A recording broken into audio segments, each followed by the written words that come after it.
So did you watch Super Bowl? I did, man. I You did. did. Yeah. Did your team win? My team did win. Okay, Well, put it okay. this way, the team I wanted to win won Team the you game. wanted to win Yeah. one. Man, that halftime show, one of the most widely viewed halftime shows. What was it? Like 130 million people or whatever. 133.5, the most in Super Bowl Bigger history. than Prince, bigger than Mike. Michael Jackson, yeah. This was a monument in terms of spectacle. Yeah. Yeah. Let's talk about it.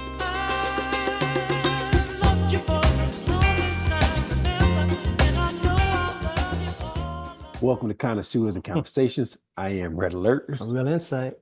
Salute. Salute, my brother. What are we drinking on today? Oh man, we have another good one. And Henry McKenna 10-year.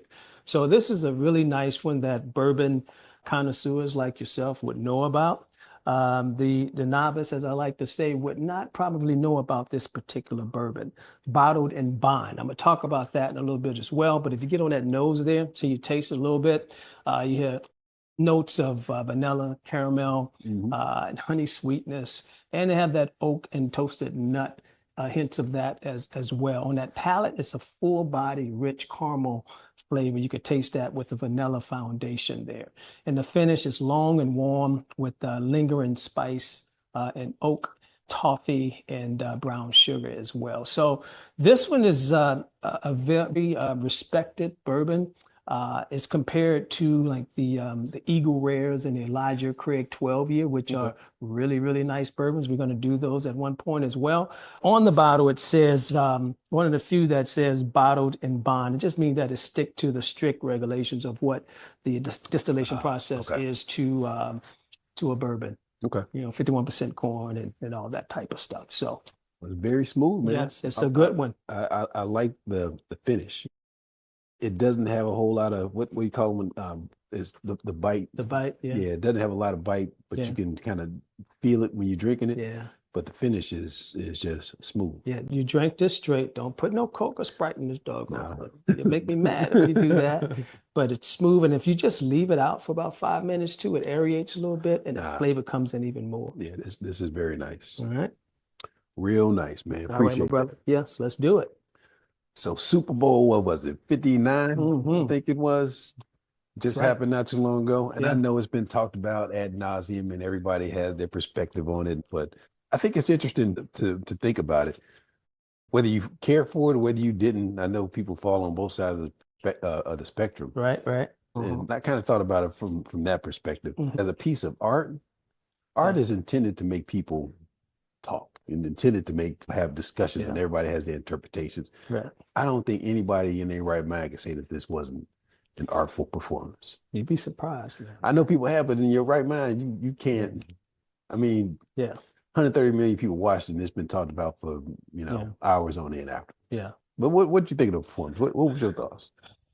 I think that if you were looking to be entertained alone, and knowing the hits that Kendrick Lamar has, you could have been somewhat disappointed. If you just looking for someone to come out and get on a microphone and sing their hits, that could disappoint you. Yeah.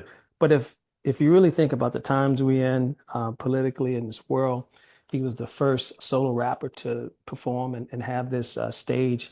I believe he took advantage of his platform, for political symbolism as well as just for the culture as well. So I do believe he used it to solidify or to kind of show in art what's going on.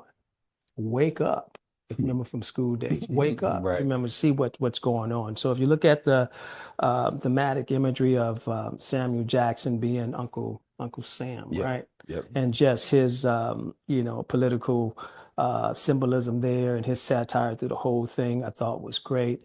You look at slipped in that diss track. What's his song? They're Not Like Us, which I do like that song. Not Like Us with the whole Drake rather. So I thought that was pretty cool to put that in there. And just the historical reference to slaves that built this country. And he's talking about 40 acres in the view. We never got that, and reparations and what have you. I thought that was. And not only that, the fact that you had Black people, I think it was Black men representing the stars and stripes of the flag. Symbolically, we part of the fabric of this country is kind of like the takeaway that I got from it. And understanding that, we're in a game, right? So I mean, they were I think in the formation of a game controller. And the similarities to the Matrix, the movie, right? That you don't realize that you're in it until you get out of it, and you can see exactly what's going on. You're gonna take the red pill or the blue pill. Yeah. Like Denzel said, make a decision. You want to go hell? You want to go to jail? You want to go home? But my point is that all of that, man, and he only has 17 minutes to do it. I thought was brilliant. And so I have friends and acquaintances that hated it.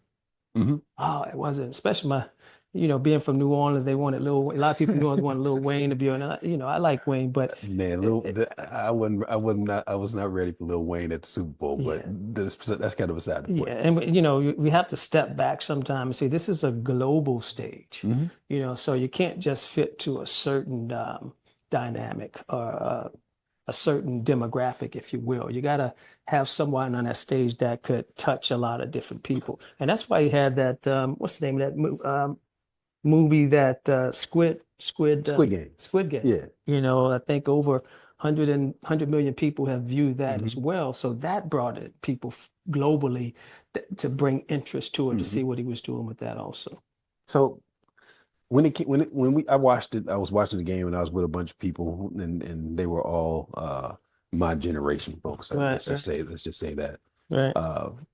I think we were somewhat entertained, but at the same time, my personal feelings that the performance I thought was okay. Right.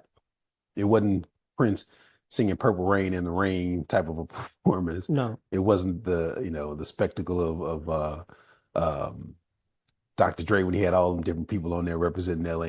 But that was entertainment. The intent was purely entertainment. Yeah. Right. I think when I look back on it, I 100% appreciate the art that went into that halftime show. In some ways, I kind of wish that he would have added a few different songs, like, We Gonna Be All Right, and maybe some other ones. But that's just a small preference. I think the performance was good. But on the other hand, I come from a generation where our political and our protest music was a little bit more in your face, wasn't necessarily subliminal. Yeah. I think a lot of what we saw there was imagery that was subliminal, maybe went over a whole lot of people's heads. But when I think of a protest song, protest performer, I'm thinking, Burn Hollywood by Ice Cube. I'm thinking Fight the Power by Public Enemy. Elvis was a hero to most, but he never, it's just there and you know exactly what they're saying. So when I first watched this performance, it was more, okay, that's cool. Yeah. And again, it depends on, I think, what the viewer is going in there expecting. If I'm expecting just a light experience, man, just entertain me, so if you're looking at it from that lens, you probably didn't really enjoy it as much as you would have if you went in there with a different, well, he's going to come in, he's going to do, so I'm expecting this. And so my mindset is different in how I'm going to intake what he's actually doing. And my expectation is different because he's not coming to purely entertain. But he is that type of cerebral artist, very intelligent. And even if you go back to the slaves back in the day, I mean, they were subliminal with their messaging. That's a good point. Through singing, through songs, where Negro spirituals came from, through the drums and how they played. They played different beats to Massa is coming, or now it's free, you can go. And so they were able to articulate that very intelligently with their own way in that time with minimal resources to be able to do it. So to me, this was an extension of that, if you look at it from that standpoint as well. And so again, this is good, again, my takeaway though after the performance was, okay, that was cool. I didn't hate it. There were people in there was like, oh, this is the worst. No, it's kind of the worst ever, they said. No, okay, I was somewhat entertained. I will say though, man, and it's funny that for me to say this. Rap now, the cadence and flow is so different from what I'm used to that there were parts where I couldn't necessarily fully understand what was being said. And that's just not him. That's just what I grew up on versus what they do now. And my dad used to say that about what I used to Right. say. I don't know what them boys saying. So you What's that so you special have to take it. You have to take it with kind of like a Yeah, grain of salt, knowing that generationally it's different, right? right, Again, I don't take away from the art form. right. I think for those who got it, they got it. Hmm. You know, he was speaking to a certain generation, and everybody can pick up on a little bit of something. Yeah, So I definitely wouldn't disrespect it by saying, yeah, you know, I couldn't understand or I couldn't do this. yeah, Generationally, he's not necessarily talking yeah, to me. He's speaking to his generation, and they have their own way of saying things. yeah, It's up to me to kind of figure out what it is. But yeah, I think from an art, purely from an art perspective, okay, yeah, I can receive that. yeah. And I think that once in people that are being honest and truthful, when they say they didn't like it at first, and then they understood the assignment Hmm. and went back and watched it again or thought about it, they Oh, appreciated that. Man, that was deep. Wow, that is. You remember, he only got 15 to 17 minutes to and do all the you're stuff as well. watching it as it happens. Yeah, You're not necessarily going to pick up yeah, everything that took place. yeah, When Sam Jackson was speaking, you heard him, but I didn't yeah. necessarily hear him. I didn't receive everything that he was saying Right, until kind of after the whole performance. right, right. So you really have to listen and be prepared for how he was coming to you. And I Yeah. think that he tried to do that at the intro when Hmm. he said he picked the wrong guy. I know how he said that thing, but to Hmm. let you know that this is going to be more than just an entertainment show. I'm going to use this platform. So I need you to listen. And I think he's smart enough and bright enough to know that it may not be received right the first time. You have to go back and taste it again and to really get it. And many artists have been like that. Prince has been like that when he has made certain songs and how his sound is so unique. I'm not talking about the hit, I'm talking about the B-side stuff Hmm. to that some of those songs you really had to listen to. Like he had a song named God, if you remember that. The average person wouldn't like that, but if you like Prince and you go back and listen to it, it changes your perspective when you know where he's coming from. And so I think that has a lot to do with this as well. He's such a brilliant mind when it comes to getting his point across subliminally Okay. So that you have to go back and listen to it a couple times. give me three songs that comes to mind when you think of a political or protest song. Three They songs got to that be your come to favorite. mind. What comes to mind though? I have a few. Um, Bob Marley, Get Up, Get up, stand up. Stand for Okay. your Yeah. right. That was more human rights and resistance Hmm. at that time. Um, we Shall Overcome Hmm. as well with the civil rights movement Hmm. and Billie Holiday, Strange Train fruit. Fruit. Yep. Yeah. So let me add to the three, just a couple off the top of my head. Okay. I actually already did. So Okay. Fight the Power, Burn Hollywood Burn, and that Strange Fruit would have been one of mine. There's a Hmm. lasting kind of Yeah, about impact that that. these songs had by being very Hmm. straight to the point. And I guess I'm part of my question is, are we at a point where we need to be more than subliminal, and we need to be very explicit with concerns, or is this is uh a subliminal approach, or more artful approach what we Yeah. need right now? I think it depends on Audience. the audience Yeah. and where you are. I mean, because um, for change to come, and Martin Luther King Jr., Martin King understood that he would need alliances with people that didn't look like him. Hmm. And so there was an approach he had to take to get people to view him as non-threatening because they had put that propaganda out there that, black folks are this way and what have you. And so he was trying to build relationships to change laws that we have today. And hopefully it still continue to Hmm. today. But his approach had to be a certain way. And I think at the Super Bowl, that approach there that he took to entertain and teach Educate. and Yep. get his point across at the same time, I think it was the perfect way to do it. And again, you're never going to please everyone. So if he just did pure entertainment, you have a group to say, well, he had that whole platform there. You know what And we're do going to, nothing with it. and he Yep. ain't do nothing with it. He Yep. wasted. All he did get up there and sing and dance And and do all this, and again, boogity boogity stuff. to his credit, he still got people talking about it weeks later. Yeah. Right. Yeah. And that's on both sides. On I both think I sides. did hear somebody say though, there were only black people on stage and they were Yeah. complaining about that. Yeah. Like, Yeah. really? That. Yeah. So I think you're right. Because of the platform, Yeah. he had to do it. He had to say what he needed to say in a way that could be received. It might go over people's heads the first time, Yeah. but the more they think about it, it's Right. going to hit home.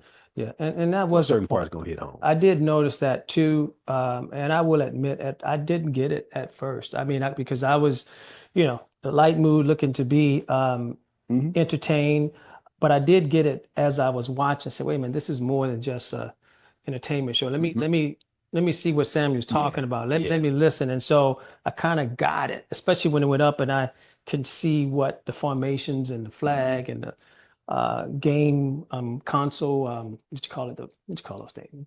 Game controller, what have you.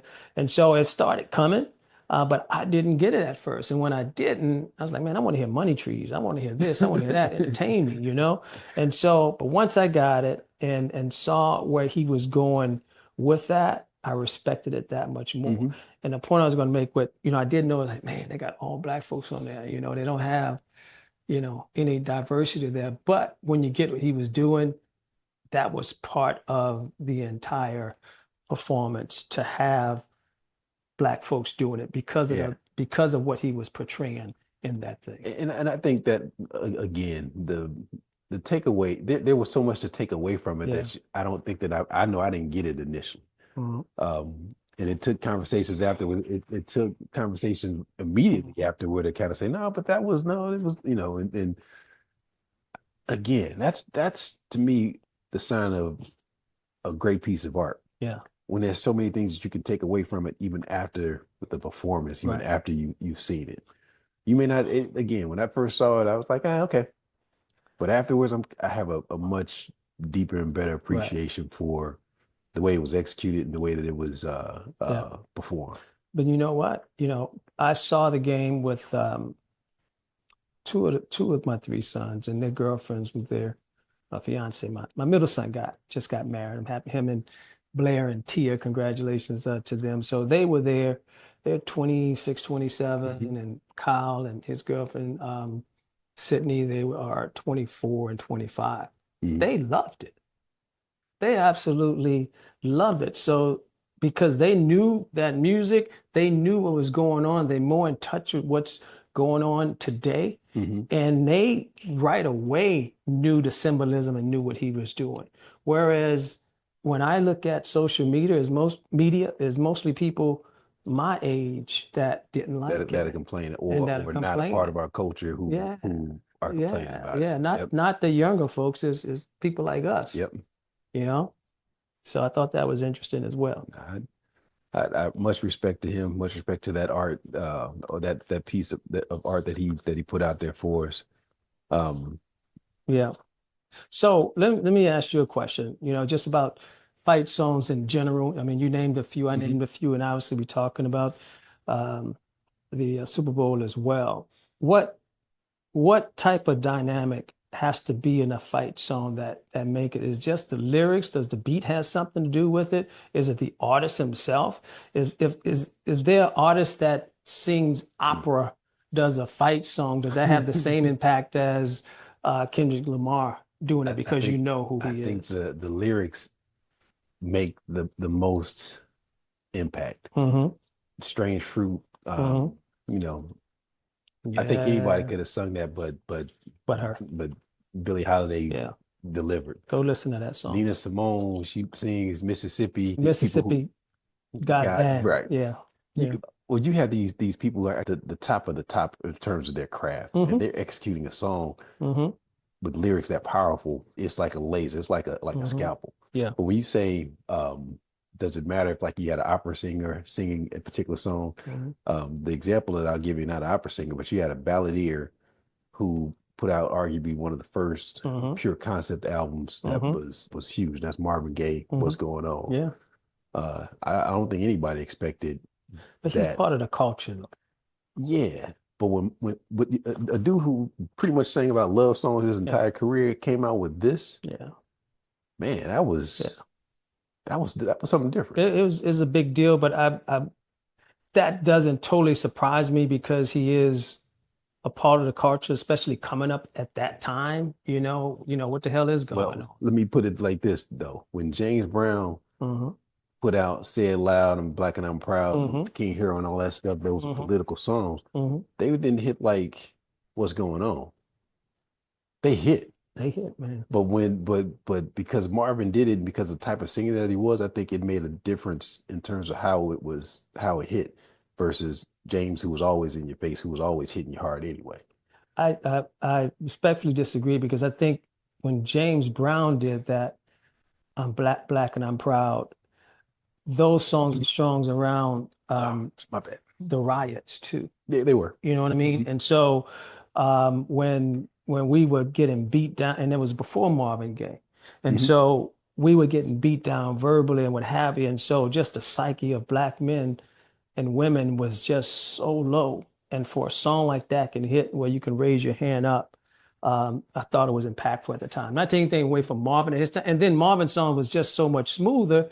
You have to, again, we talked about this in other episodes, you got to listen to the words of that thing because it's so smooth, you might miss it. But it's a part of timing too. Right.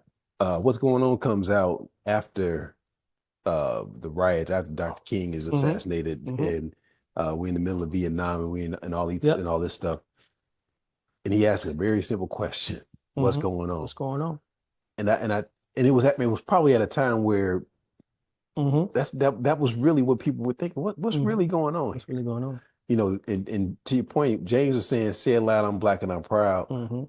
That was a time when we were feeling like that. And it was a time where you could, you already you wanted to stand up and poke your chest out anyway. Yeah. But I think the timing of these songs also make a difference in terms of how they get received. Yeah. And I do think the artist, has something to do with it as well, especially if it's a well-known, respected artist. And that's why, when it's voting time, political season, you have these different entertainers that may, support a specific candidate, right? And that has influence because if it's Beyonce or if it's Taylor Swift, the Swifties will have it, that has an impact, with people following that, believe it or not. It's very sensitive. But, I think about Bruce Springsteen back in the day when he did Born in the USA. For I guess, how Vietnam veterans were treated coming back. And that's why he did that. And that was the song. And because of Bruce and being a stand-up type of person he is, I was able to get into that. Now, if that came from someone like, I won't say his name, but if it came from someone else that I'm kind of suspect about, his intent when he says that may be like a Kid Rock or something like that. I wouldn't receive it the same way I would receive it from Bruce Springsteen because of who he is and a genuine type of person and his track record of being a good person. Along the same lines, when U2 dropped Sunday Bloody Sunday. That was, I'm already kind of a semi YouTube fan. For me, they were kind of the extension of the Police in a way, that my kind of band like that. I wasn't necessarily expecting a political song from them. But that song hit hard. That song resonated with me when it came out. I don't know. I mean, I don't know if anybody else could have did it, but because it was them, it just like I said, it just hit home a little bit harder. Let's just call it what it is, right? I mean, when you have diversity singing songs like that impacts maybe someone that don't look like them, but they are the majority. It means a lot. So in other words, okay, finally, you see what I'm seeing. You see what I'm seeing. And guess what? Even if you don't all the way, you respect me enough to understand to make this song and support me in that way. You understand your platform, your voice, and who you are and what you look like and the impact that has. Because it does make a difference when that is a part of the equation. It always has. It always has in corporate America in the courtroom, and it still does today. And I think this is, be careful how I say that, this is a privilege that, white folks don't see that they have. And, and I have good friends. We have these kind of conversations that are diverse and different from me. And, we're a safe place to talk about these things. But the understanding that a word from you may be received differently than me, and I may say the exact same thing you say. And it's because of what you look like, or the prejudging of a person based on their demographic, what they look like, and the color of their skin. And I don't know if like most of the protest songs that I think about don't necessarily make, they don't necessarily intend to alienate people, but to expose truths. But I look at some of the political songs on the other side. You had that country music guy who had the "Not in My Neighborhood" song or whatever. Yeah, that's a little different. It is a little different. Yeah. And you talk about subliminal. It's very subliminal. When you think of sundown towns and all that kind of stuff, that's what I thought of when I heard that song. And so that you're telling me, you're separating me from you with that sort of conversation. Then there's another guy who had a song, something about something about the flag. If you don't pee on my flag, I can't find it.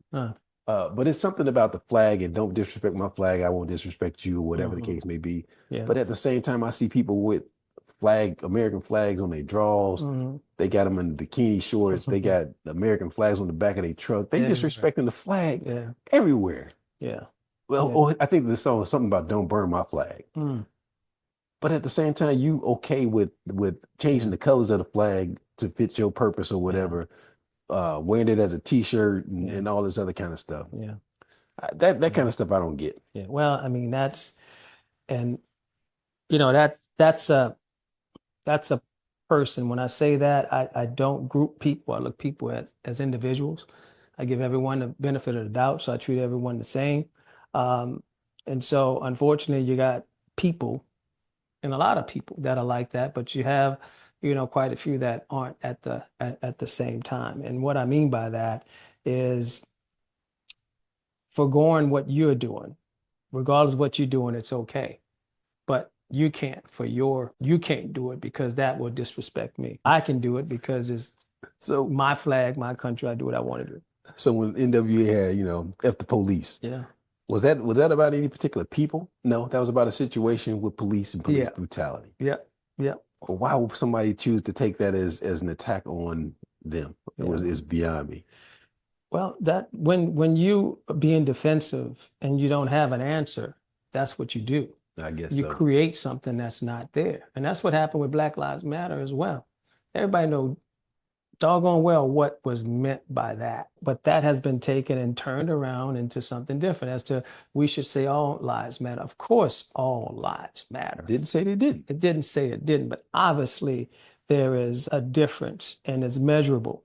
The data shows it when talking about police brutality, as far as how people of color treated versus other folks. So people don't want to address the truth. They don't want to take accountability for it, and therefore you get to the point where people even try to take it out of the history book. You want people to forget what happened.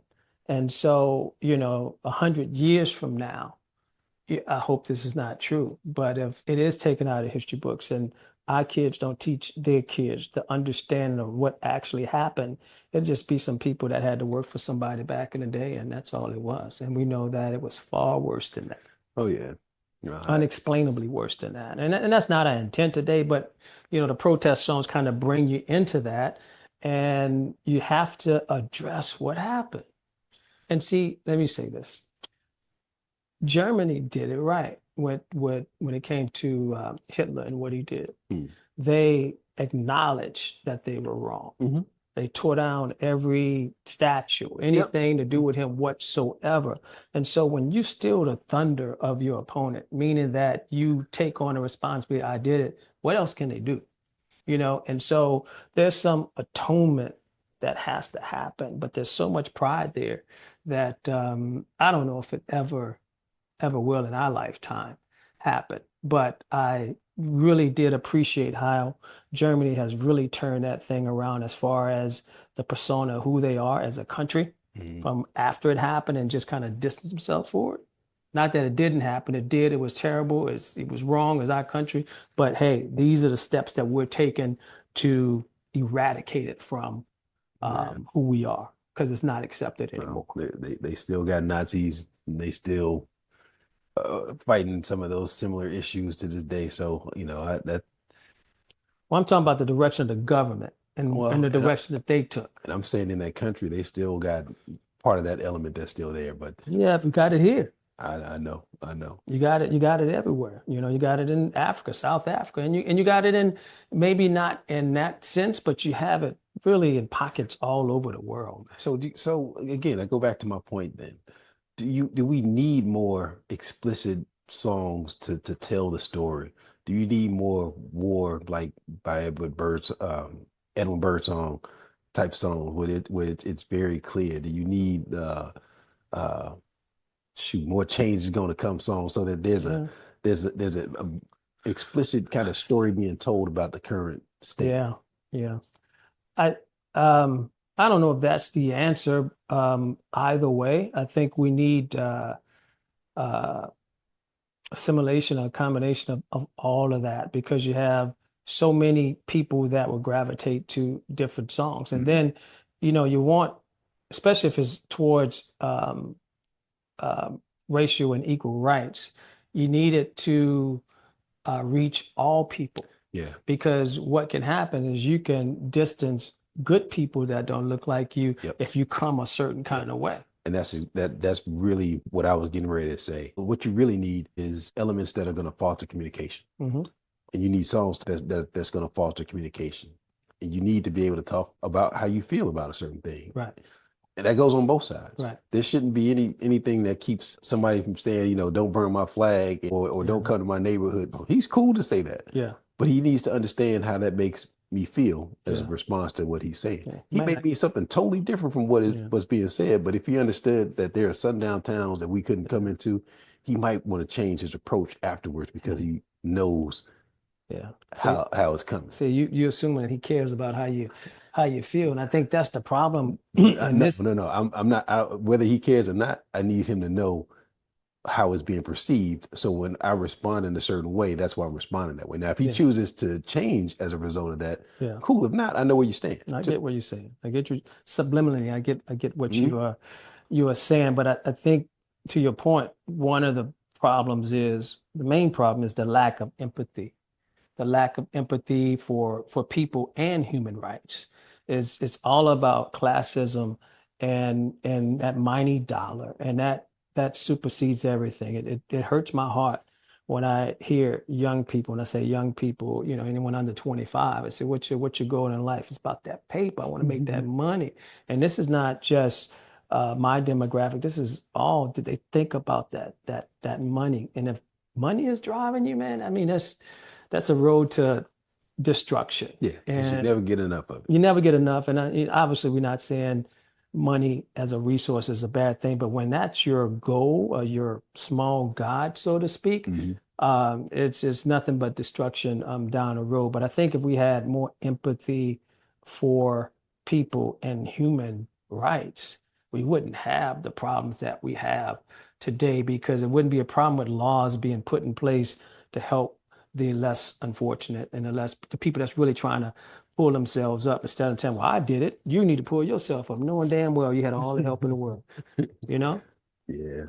And even if you didn't, somebody built the buildings that you went to school in, somebody wrote the books, someone made the food. So you didn't do it by yourself. And so that mentality of, I did it, you need to do it, and go do it by yourself, one, is a lie. But two, to put that out there is an impossible task for a person to do, because no one can do it by themselves. Well, I know we're not going to solve all the world's problems today. Nah. You got any favorite, though, political protest song? You said it, the Sam Cooke song, Change is Going to Come, Strange Fruit, After Police, I like that, Born in USA, Eminem, that mosh when he was, all about the anti-Bush administration and political activism. And he's strategic. He's a surgeon with them words, man. Eminem. So I like that. And John Mayer had one, waiting on the world to change as well. Yeah. And so that was a good one. And there's other great ones out there, but those are the ones that come to mind. I'm gonna throw a couple out there. Can't forget The Message. Grandmaster Flash. Don't push me because I'm closer to it. I'm trying, man, not to lose that hit home for a whole lot of folks. It's You like know, a recent one that didn't really sound like a protest song, a political song. This Is America.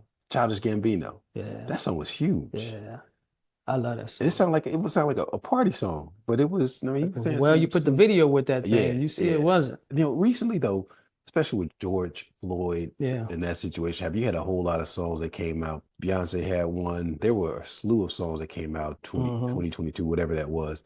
But there was a lot of songs that came out at that particular time. Yeah. That were political and protest songs. Yeah. Yeah, I think I mentioned most of my favorites. Yeah. But what I will leave with the audience is a couple of questions. I mean, you can chime in about whether or not you like Kendrick's performance. Do you think it was a political art form, I guess is my question, or do you think it was just good entertainment? I'd also be curious to see if folks out there think that we have enough platforms and enough opportunities for people to be able to create, make, and get their messages out there. Yeah. Do we have a place where you can you can say what you need to say and be heard? Right. And then the last thing I think would be interesting to know, what are your favorite political songs or protest songs? Yeah. We kind of named a few, not necessarily our favorites, but some that were memorable. Some do fall in that favorite category. But I'd definitely be curious to see if anybody has any out there that they, can think of off the top of their heads that really resonated with them. I'd be remiss if we didn't mention Bob Dylan's song. What was that? Blowing in the Wind. Yeah, Blowing in the Wind. That was about social change and civil rights as well. He was a advocate. And we just have to be careful with our platforms, especially with the younger folk, because the perception is that we have enough, and things are equal and it aren't. And you have good people that are believing that. So we have to educate, which was Kendrick Lamar was trying to do. And we'd have to have empathy. I can't overuse that word enough. Empathy for each other, to have an understanding when you don't understand. Let me understand why you feel the way you feel. Show me, talk to me. Let's have these small circles of conversations so we can educate each other. One of my other favorite concept albums around politics and protests is by this guy named Aaron Abernathy. It's called Dialogue. And man, it's really a concept album that talks about social issues from beginning to end. Really, really, really solid album. But again, what are y'all thoughts on the Super Bowl performance? Was it art or was it political? What do you think? Are there enough platforms that allow an artist and allow people to fully express themselves in terms of politics and in terms of getting issues or talked about and heard? And then what are some of your favorite political songs out there? Yeah, well, are you tired of hearing about it? Are you tired of hearing about the struggle?